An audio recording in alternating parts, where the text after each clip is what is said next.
Have you ever been to a seance where everyone was more interested in money than spirits?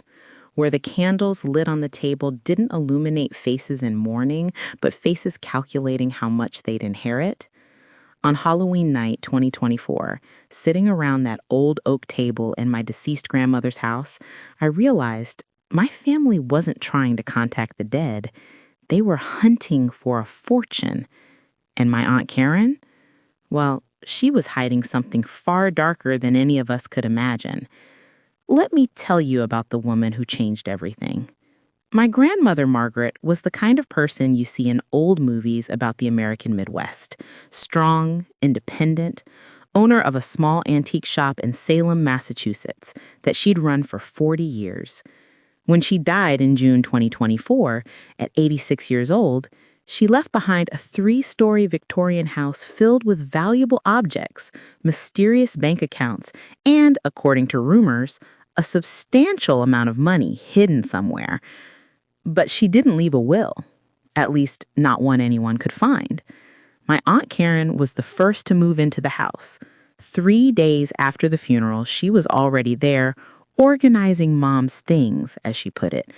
My Uncle Robert, my cousin Jessica, and my cousin Daniel followed soon after, each with their own excuses about helping the family and preserving Grandma's memory.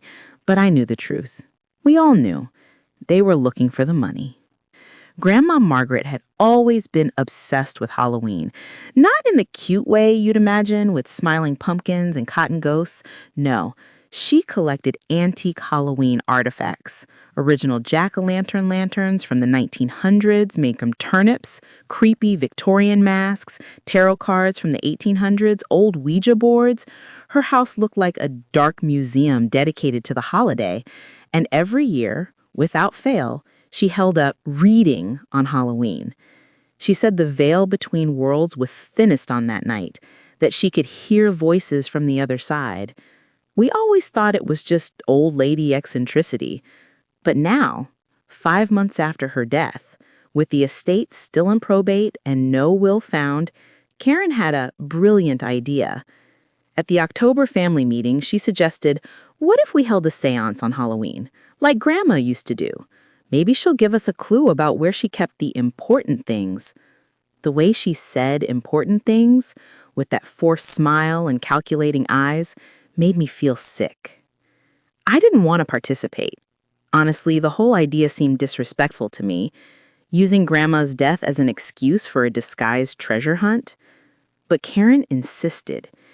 Hannah, using my full name the way she always did when she wanted to manipulate me, you were her favorite. If anyone can make contact, it's you. Don't you want to honor her memory? What the hell could I say to that? So, there I was, on the night of October 31st, driving down the dark, winding road to Grandma's Victorian house.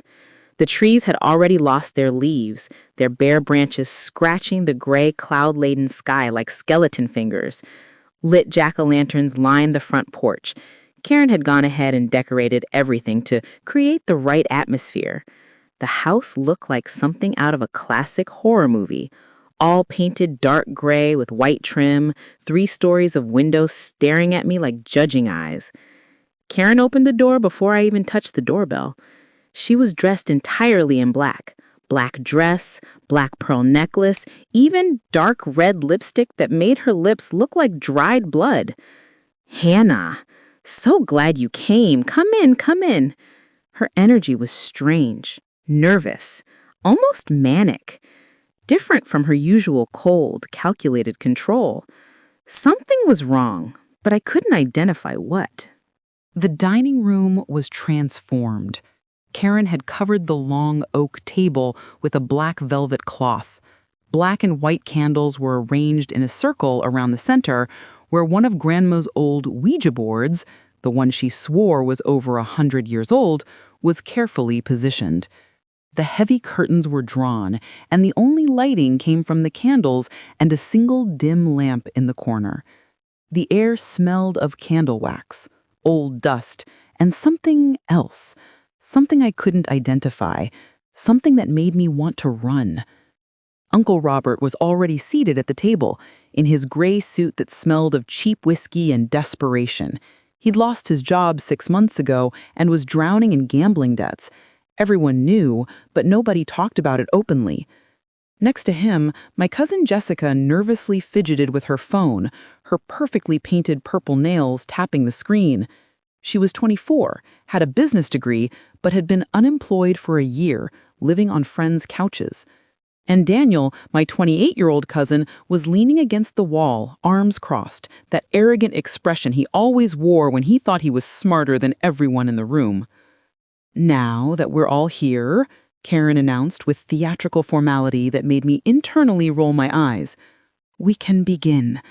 Let's sit in a circle and place our hands on the table." She turned off the last light, leaving only the candles. Shadows danced on the walls like restless spirits. "Remember, we must all keep an open mind.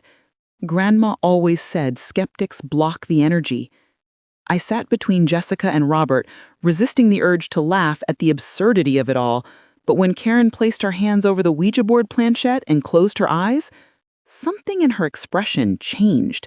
She wasn't pretending. Either she was the best actress I'd ever seen, or she really believed she could contact Grandma. Or worse, she knew something we didn't. "Margaret, dear mother," Karen began, her voice taking on a low, reverent tone she'd never used when Grandma was alive. "We're here, your family, on Halloween night, as you always did. We want to honor your memory. We want to find what you left behind. Please, if you're with us, give us a sign." The silence that followed was so thick it could be cut. I could hear Robert breathing heavily through his nose, Jessica shifting nervously, Daniel letting out an impatient sigh. And then it happened. All the candles flickered at the same time, as if a gust of wind had passed through the room. But the windows were closed, the doors were closed, there was no breeze. Jessica let out a frightened little scream. Robert muttered, "What the hell?" And Karen? Karen slowly opened her eyes, and there was something in that look. Something that made my blood run cold. It wasn't surprise. It was recognition, as if she'd been expecting exactly that. "She's here," Karen whispered, and her voice was trembling, but not from fear, from excitement. "Grandma is here with us. I can feel it." She placed her fingers back on the Ouija board planchette. "Margaret, dear mother, can you guide us? Can you show us where you kept your treasures?" And that's when I noticed something I should have caught immediately. Karen wasn't surprised by the candles. Karen wasn't surprised by anything, because Karen had planned all of this. The question was, why? The planchette started moving, slowly at first, then with more purpose. It spelled out ATTIC. Robert leaned forward eagerly. The attic, of course. That's where she kept all the old stuff. But I wasn't watching the board. I was watching Karen's fingers. And unless I was imagining things, she was pushing it, subtly, almost imperceptibly, but definitely pushing it toward the letters. "Wait," I said, my voice cutting through the tense atmosphere. "Karen, are you moving that?" Everyone's eyes snapped to me. Karen's face went through several emotions in rapid succession. Surprise, anger, then that fake hurt expression she always used when caught doing something wrong.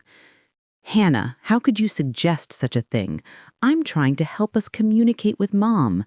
"Right," I said flatly. "Because you're such a devoted daughter. That's why you moved into her house 3 days after the funeral and started selling her stuff on eBay." Jessica gasped. Daniel straightened up from the wall. Robert's face went red. "Hannah," Karen hissed, "this is neither the time nor place." "Then when is?" I demanded. "When are we going to talk about the fact that you've been systematically stripping this house of valuables for 5 months? The antique clock from the hallway? Gone. The silver tea service? Gone. The collection of first edition books? All gone." Karen stood up so fast her chair fell backward with a crash.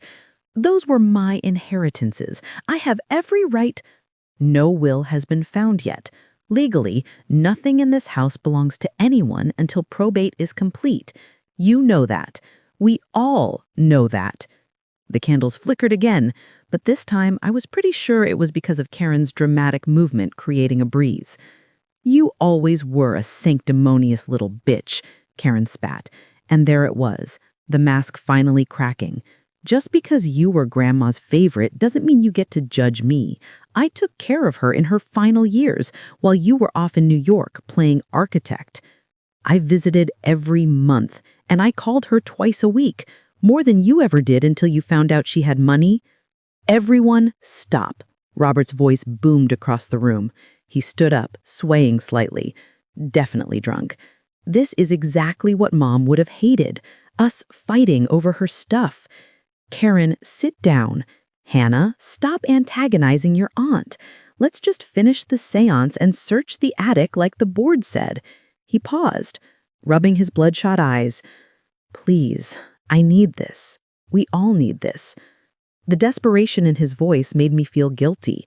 Robert had been a good uncle once, before the gambling problem, before the job loss, before his wife left him.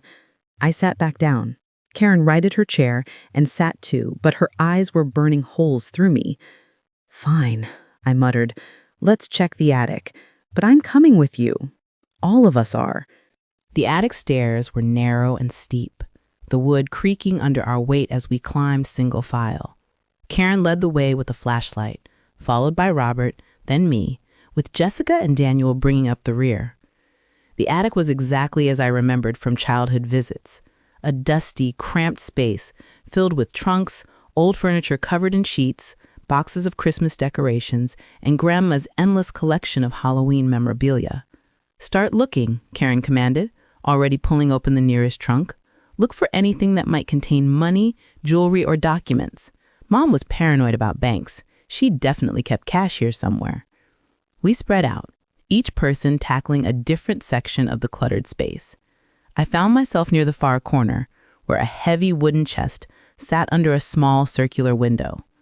Moonlight streamed through the dusty glass, illuminating the chest with an almost theatrical glow.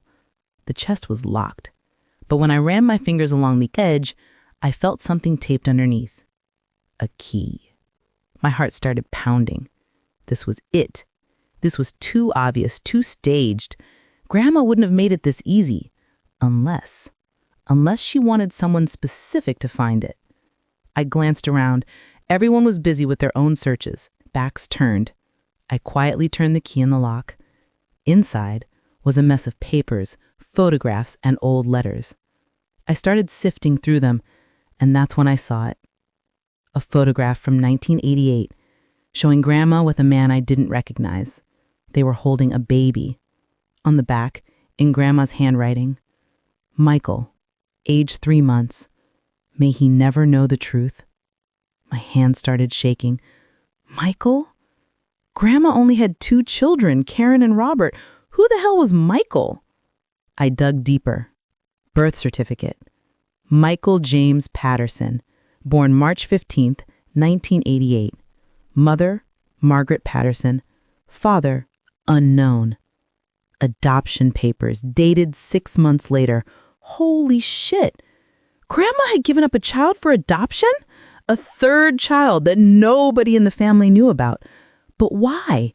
And where was he now? Find anything? Daniel's voice behind me nearly made me jump out of my skin.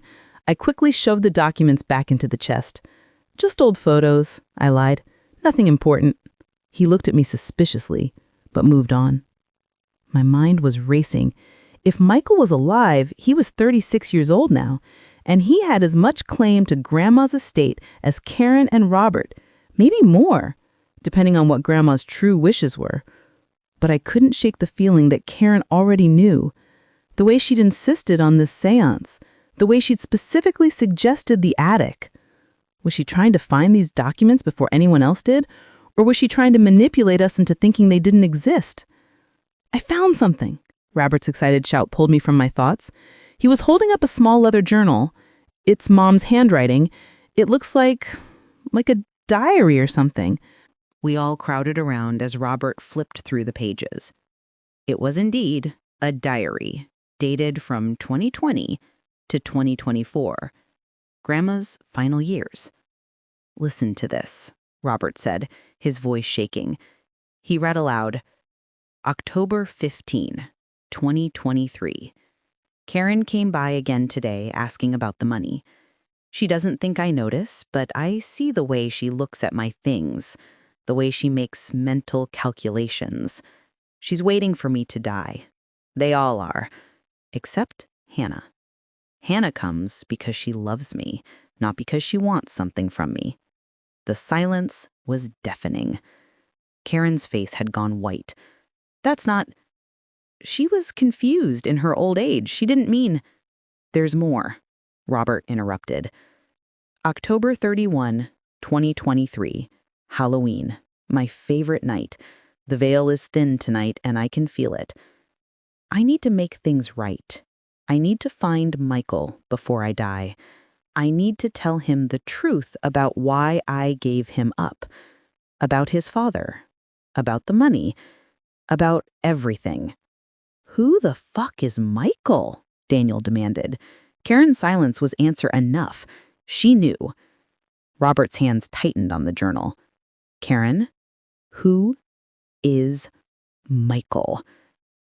Karen's laugh was bitter, hollow. You really want to know? Fine. Michael is Mom's bastard son, the product of her affair with her business partner, James Morrison, back in 1987. When Dad found out, he gave her an ultimatum. Give the baby up for adoption, or he'd divorce her and take everything. She chose us. She chose her marriage. She gave him away. Jessica's mouth hung open. Daniel looked stunned. Robert seemed to age 10 years in 10 seconds.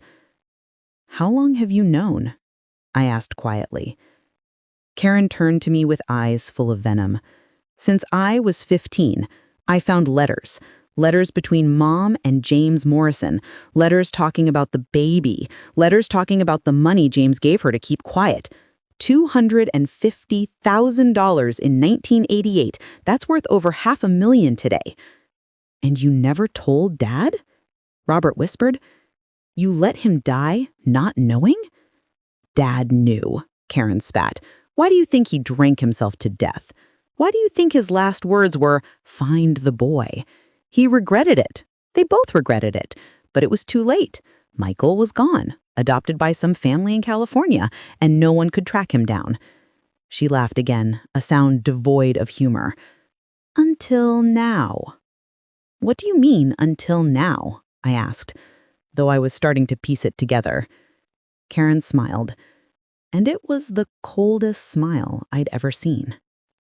I found him 3 months ago, hired a private investigator, Michael James Morrison, living in Sacramento, California, married, 2 kids, works as a high school teacher, has no idea Margaret Patterson was his birth mother, has no idea he's entitled to 1/3 of this estate. 1/3? Robert's voice cracked. The estate is worth nearly $3 million. If he gets 1/3, we each get a lot less. Which is why I've been selling off the assets. Slowly, quietly, converting everything to cash that can be hidden offshore. By the time probate is complete, by the time Michael is notified, there'll be nothing left. Just this house and whatever's in Mom's basic checking account. I felt sick. You're stealing from your own brother, from a man you've never even met. He's not my brother. He's a mistake, a secret, and he's going to stay that way. The hell he is, I said, standing up. I'm calling a lawyer tomorrow. I'm reporting all of this, the theft, the fraud, everything. Karen's face hardened. You do that, and I'll make sure everyone knows about your little embezzling incident at your firm last year. The room went cold. What? I whispered. Oh, didn't think I knew about that? Karen's smile was triumphant now. You borrowed $15,000 from a client's renovation budget to cover your gambling debts. Oh, wait, I'm sorry. Your emergency medical expenses. Funny how those medical bills don't show up on your insurance statements. Funny how you paid them off exactly 2 weeks after a winning streak at the Mohegan Sun Casino. Jessica and Daniel were staring at me now. Robert looked confused. "Hannah?" he said softly. "Is that true?" I couldn't speak, couldn't breathe. How did Karen know? I'd covered my tracks so carefully, paid the money back within 3 months. No one had found out. No one, Karen said, reading my mind. "Your assistant, Sarah? She's my goddaughter. Did you forget that? She told me everything, including the fact that if your firm finds out, you'll lose your license, possibly face criminal charges." "You're blackmailing me," I said, my voice barely audible. "I prefer to think of it as mutually assured destruction," Karen replied. "You keep quiet about Michael, about the money, about everything, and I keep quiet about your little crime. We all walk away from this with something, or we all go down together. Your choice." Before I could respond, a sound made us all freeze. A creaking noise from downstairs, footsteps, slow, deliberate footsteps climbing the attic stairs. "Did you lock the front door?" Jessica whispered to Karen. Karen nodded, face pale. "Yes, nobody else should be here." The footsteps continued, closer, closer. We all backed toward the far wall, huddled together despite our mutual animosity. The attic door, which we'd left slightly ajar, slowly swung open. A man stood in the doorway, 30-ish, dark hair, wearing jeans and a leather jacket. He looked around at all of us with an expression I couldn't quite read. "Hello," he said calmly. "I'm Michael Morrison. I believe you've been talking about me." Karen made a sound like a wounded animal. Robert grabbed the wall for support. Jessica started crying. Daniel looked like he might faint. And me? I realized in that instant that everything had been orchestrated. Everything. "How?" Karen gasped. "How did you find us?" Michael smiled, and in that smile I saw Grandma's features. The same slight upturn at the corners, the same spark of mischief in the eyes. "My birth mother, our mother, wrote me a letter. I received it last week. Her lawyer had instructions to deliver it on November 1st, the day after Halloween. In it, she told me everything. Who I am, who my father was, and what Karen has been doing for the past 5 months. He pulled out a thick envelope from his jacket. She also left me a detailed accounting of every item in this house, including photographs and appraisals, so I know exactly what's been sold, what's been moved, and what's still here. And I have documentation of every fraudulent transaction Karen has made." He looked directly at my aunt. "You're going to jail, Karen, for theft, fraud, and conspiracy." "You can't prove anything," Karen said, but her voice wavered. "Actually, I can," Michael replied, "because Mom installed security cameras in every room 6 months before she died. She suspected what you were doing. She watched you, Karen. She recorded everything. And she gave all the footage to her lawyer with instructions to give it to me if anything happened to her estate." Karen's knees buckled. Robert had to catch her. No, that's impossible. I would have seen cameras. I would have—" "They're the size of pinheads," Michael said. "State of the art. Hidden in smoke detectors, picture frames, even in some of those creepy Halloween decorations she loved so much. The police have copies of everything. They're on their way here now." As if on cue, we heard sirens in the distance. Karen started sobbing, real, ugly sobs of someone whose entire life was collapsing. "I just wanted what was mine," she choked out. "I took care of her. I stayed. I sacrificed." "You stayed because you were waiting for her to die," I said quietly.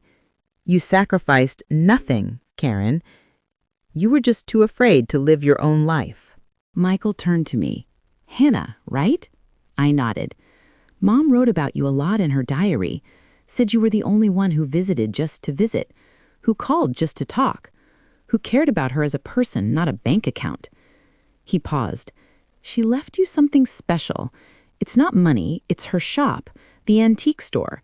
She had it written into a separate trust, kept apart from the estate. It's yours, free and clear.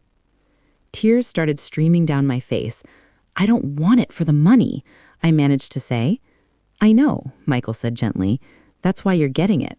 The rest of the estate will be divided legally between Robert and me. Karen will get nothing, obviously. And your cousins, he looked at Jessica and Daniel, will each receive a small inheritance, but only if they cooperate with the investigation. The police arrived.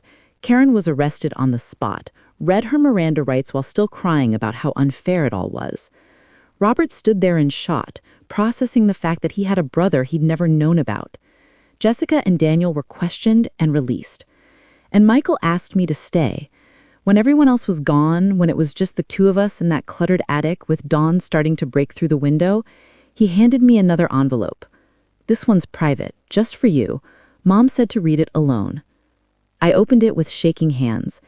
Inside was a letter in Grandma's familiar handwriting, dated October 30, 2024, the day before she died. My dearest Hannah, it began, if you're reading this, then everything has gone according to plan. Yes, I planned all of this. The missing will, the mysterious fortune, even the séance idea I planted in Karen's head months ago during one of her visits. You see, I needed to know the truth about my family. I needed proof of who they really were. Karen was always greedy, but I hoped I was wrong. I hoped that when faced with my death, she'd show some humanity. She didn't. I'm sorry you had to witness that, sorry you had to be part of this elaborate test. But I needed someone I could trust to be there, someone honest, someone good. That was you. The letter continued. The money Karen was looking for doesn't exist. I donated most of my liquid assets to charity before I died. The house, the shop, and some investments are all that's left. But I needed Karen to believe there was a fortune, needed her to expose herself. As for your gambling incident, yes, I knew about that too. Sarah told me. But I also know you paid every penny back. I know you haven't gambled since. I know you went to GA meetings. I know you're trying to be better. That's what matters, Hannah. Not the mistake, but what you do after. Don't let Karen's blackmail scare you. I've already spoken to your firm's partners, explained everything. They were angry at first, but they agreed to let it go, considering the circumstances and the fact that you made full restitution. You're safe. Your license is safe. I couldn't see through my tears now. Michael is a good man, the letter went on. I've been watching him for 3 years, ever since I found him. He doesn't need my money. He doesn't even want it. But he deserves to know where he comes from, who his people are. Robert will be a good brother to him once the shock wears off. They need each other. 2 men who've both lost their way, who can help each other find it again.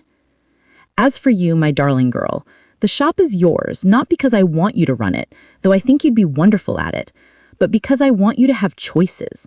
Sell it, keep it, transform it into something new. Whatever you do, know that I'm proud of you. Know that you are the daughter of my heart, even though you were technically my granddaughter. The letter ended. P.S. There is one real treasure, under the floorboard beneath the reading chair in my bedroom. It's not money. It's better. It's the truth. Go find it. Love always, Margaret. I found Michael downstairs drinking coffee in the kitchen like this was a normal morning, like his entire world hadn't just been turned upside down. You okay? He asked. I don't know, I admitted. You? Same. We sat in companionable silence for a moment, then, want to help me find something? The floorboard in Grandma's bedroom was loose, just as the letter indicated. Underneath was a metal box. Inside the box were more letters. Letters between Grandma and Michael's father, James Morrison.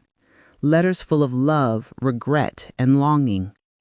Letters explaining that James had died in 1990, just 3 years after Michael's birth. That he'd wanted to leave everything to his son, but had died suddenly before changing his will. That his legitimate family had gotten everything. That Grandma had tried to find Michael afterward, but the adoption was sealed. That she'd spent 34 years wondering about him, loving him from afar, hoping he was happy. And at the bottom of the box, a photograph. Michael, as a baby, held by both Grandma and James, all three of them smiling. A family for just one moment before everything fell apart. Michael stared at the photo for a long time. His hands trembled slightly as he traced the edges of the picture with his thumb. "I had a good life," he finally said, his voice thick with emotion. "My adoptive parents were kind. I was loved. But there's still this hole, this question of where I came from, who I looked like, why I had certain mannerisms that didn't match anyone in my family." I nodded, understanding completely. "Now you know," I said quietly. "Now you know," he agreed, but there was something bittersweet in his tone. Knowledge didn't erase the years of wondering. It didn't give him back the mother he never knew, or the father who died wanting to claim him. We sat there in Grandma's bedroom for what felt like hours, reading through the letters. Some were dated from before Michael was born, when James and Margaret's affair was still secret, still thrilling. They wrote about meeting at antique auctions, about stolen moments in the back room of the shop, about plans for a future they both knew was impossible. James was married. Margaret was married.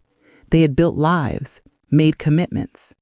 But they'd fallen in love anyway, in that reckless, consuming way that destroys everything in its path. One letter in particular made my throat tight. It was from James, dated 2 months after Michael's birth. "My darling Margaret," it began, "I held our son today. You were sleeping and the nurse let me in. He has your eyes. He has my nose. He's perfect and I'm terrified. What have we done? What will we do? My wife suspects. Your husband knows. And this beautiful boy will pay the price for our selfishness. I wish I were brave enough to leave everything and be with you. But I'm not. I'm a coward who chose comfort over love. Forgive me." "He wasn't a coward," Michael said quietly when I finished reading aloud. "He was trapped.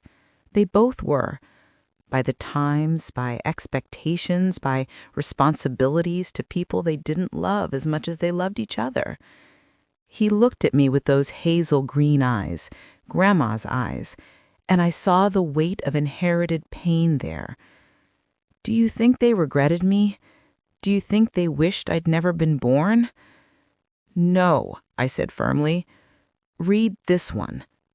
I handed him another letter, this one from Grandma, dated 1995. "My darling boy," it began, and I realized with a jolt that she'd been writing to Michael, even though she had no way to send the letters. "Today is your 7th birthday. I wonder if your parents threw you a party. I wonder if you like chocolate or vanilla cake. I wonder if you're happy. I pray you're happy. James is gone now, and I'm alone with this secret. Karen knows, but she hates me for it. Your grandfather, my husband, died still angry at me. And you're out there somewhere, living a life I'll never know. But I want you to know that you were loved. You are loved. You were never a mistake. You were the best thing I ever created, even if I couldn't keep you." Michael's eyes filled with tears. He tried to blink them back, that masculine reflex to hide vulnerability, but they fell anyway. "She wrote to me," he whispered. "For all those years, she wrote to me." "There are dozens of them," I said, pulling out more letters from the box.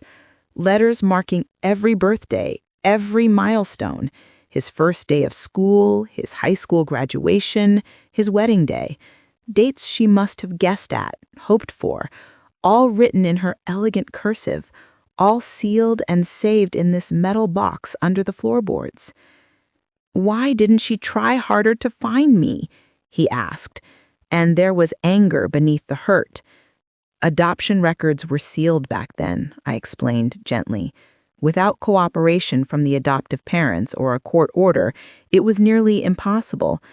And I think she was afraid you'd hate her for giving you up, afraid you'd grown into a person who didn't need or want her in your life. Michael wiped his eyes roughly with the back of his hand. I wouldn't have hated her. I would have understood. You say that now, I pointed out, but would a teenager have understood? Would a 20-year-old? He didn't answer, because we both knew the truth. Understanding takes time. It takes perspective. It takes living long enough to make your own mistakes and feel your own regrets. We spent the next week together going through Grandma's things properly, not searching for money or valuables, but searching for pieces of Michael. And we found them everywhere. A baby blanket tucked away in her closet, a tiny hospital bracelet with Baby Boy Patterson written on it, photographs hidden in books showing a dark-haired infant with serious eyes. She'd kept everything, hidden it all from Karen and Robert, preserved it like a shrine to a child she'd lost. Robert joined us after a few days. The initial shock had worn off, replaced by curiosity, and I sensed a kind of relief. He'd been carrying the weight of being the only son, the only male heir for so long. Now there was someone to share that burden with. I always wondered why Dad drank so much in his last years, Robert told Michael one afternoon as we sorted through old photographs. He'd sit in his study with a bottle of scotch and just stare at nothing. Now I understand. He was thinking about you, about the choice he forced Mom to make. Do you resent me, Michael asked directly, for taking part of the inheritance? Robert considered this. I did, he admitted, for about 10 minutes when I first found out. But then I realized, you're my brother. I never had a brother. I had Karen, and no offense, but Karen's, well, you've met her. We all laughed, and it felt good. It felt like healing.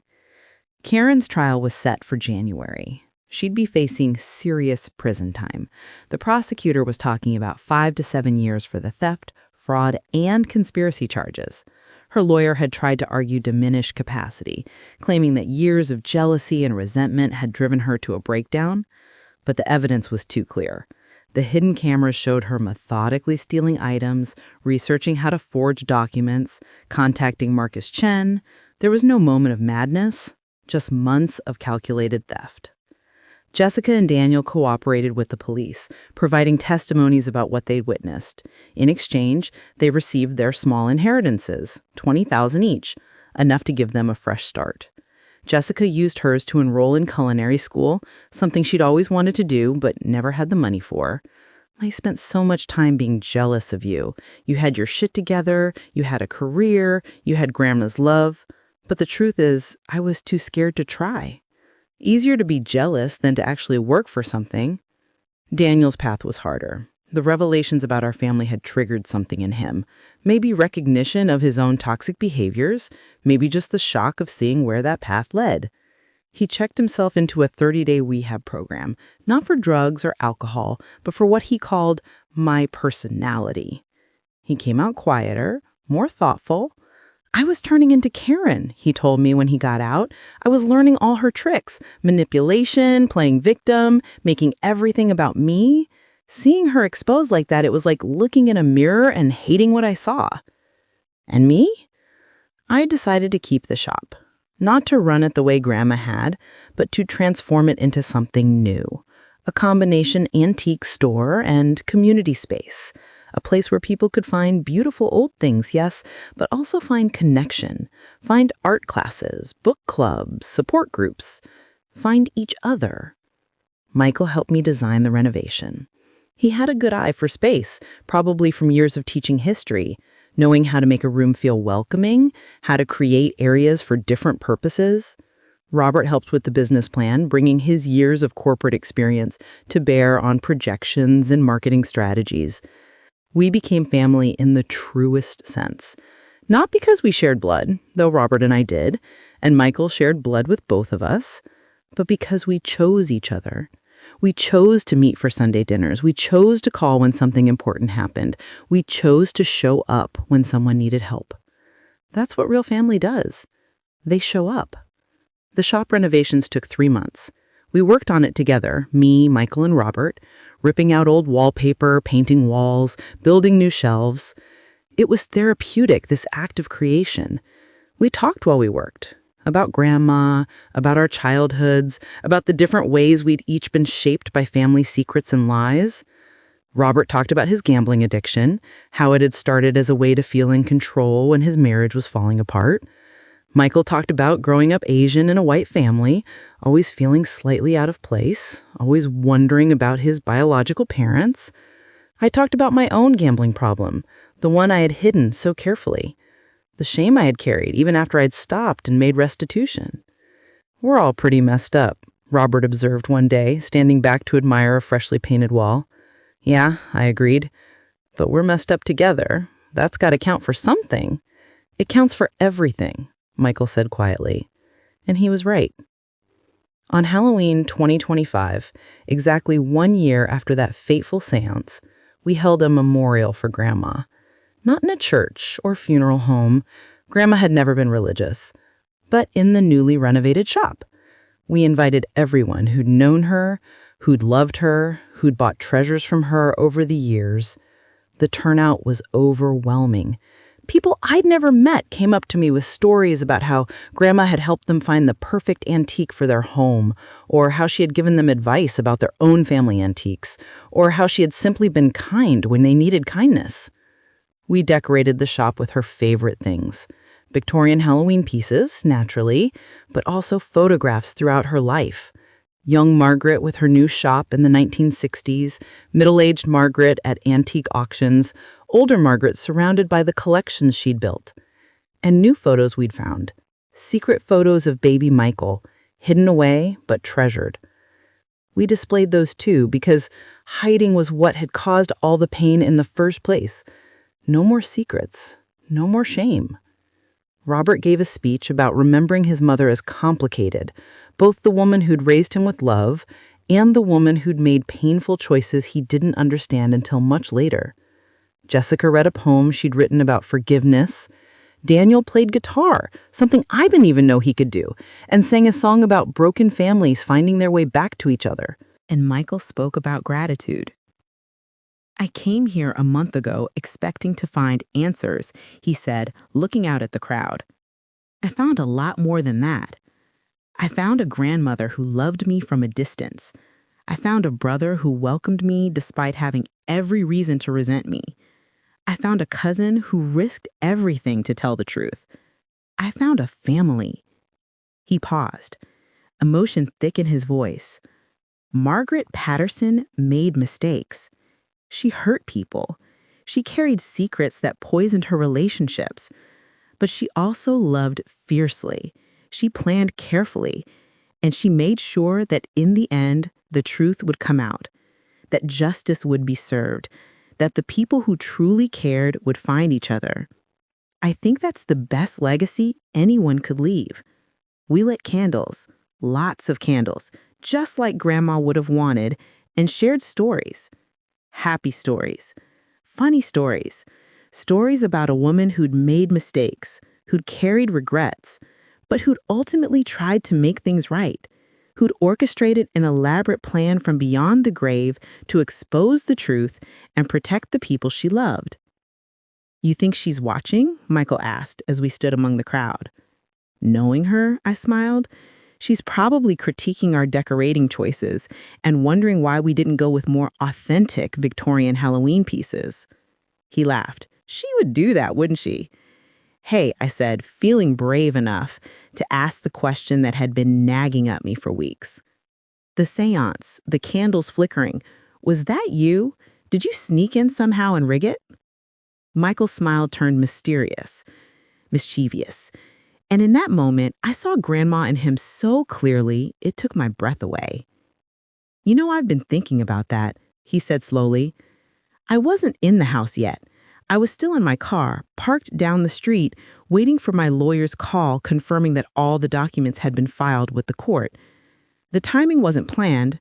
I was supposed to arrive after dinner, after you'd all had time to search the attic and find those documents. But you called him early. So I came early. So the candles? I prompted. He shrugged. Karen could have rigged them somehow, a draft from a vent, a timed mechanism, or... He looked around at the antiques surrounding us, at the Victorian Halloween decorations Grandma had loved, at the community we'd built in her memory. Or maybe Grandma really was there. Maybe she wanted to make sure her plan worked. Maybe the veil really is thinner on Halloween. You don't actually believe that, I said, but my voice was uncertain. I don't know what I believe, Michael admitted. I was raised Catholic, then I became agnostic, then I taught history for 15 years and learned that humans have been telling stories about the dead watching over the living since the beginning of time. Maybe it's all metaphor. Maybe consciousness continues. Maybe love is the thing that transcends death. He paused. Or maybe Grandma just had really good timing, really good planning, and a flair for the dramatic. We stood there in comfortable silence, surrounded by the antique Halloween decorations Grandma had loved, by the community we'd built, by the family we'd chosen. And for just a moment, I could swear I smelled her perfume, that distinct combination of lavender and old books.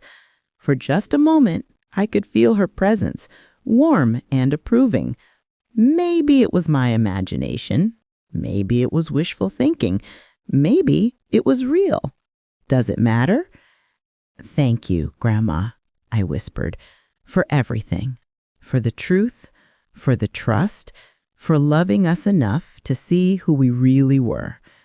The candles flickered, just once, and I chose to believe it was her way of saying, "You're welcome." Because some things don't need logical explanations. Some things just need to be felt. And love, real love, the kind that transcends death and blood and betrayal, that's the greatest fortune any of us could ever inherit.